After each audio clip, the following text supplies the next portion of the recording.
Di ba? Ayan. May tatanong ako sa'yo, Mike. Anong English ng pang-ilan ka sa magkakapatid? Oh. Sagutin mo. Ulitin mo. Baka di narinig eh. Anong English ng pang-ilan ka sa magkakapatid? Oh, sige, sagot. How to Ano? rubber Hindi, to isa eat. pa.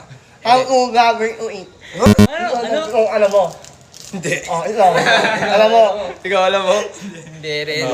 Sa paano ano ba? Siyempre, ikaw nagtanong. Anong sagot sa tanong mo? Alam mo? Oh, ano? Tanong natin na lang kay Dola. Ang lola. Ano, sige, tanong natin kay Dola.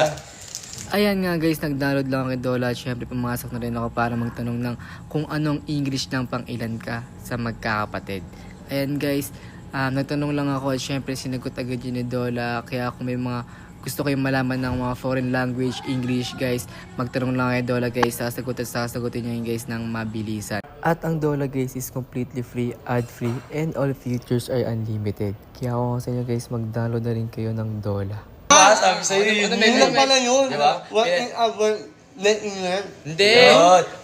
Sige, correct mo. What is your birth order among your siblings? Yes! Alam mo na. Pinahirapan pa tayo. Ano pa pinag-iisip Eh, mo? yun lang alam mo Sasabi mo? ano Di ba? Nakalim mo na AI. Ano nalim? Ngayon lang. Libre lang siya, guys. Diba? Siyempre, kailangan natin. Napakabali. Oh, Dali. kailangan. Pwede ako Siyempre, mag-download. kailangan may download. Pwede. Pwede. Napakabali lang yun. Di ba? Download mo ako.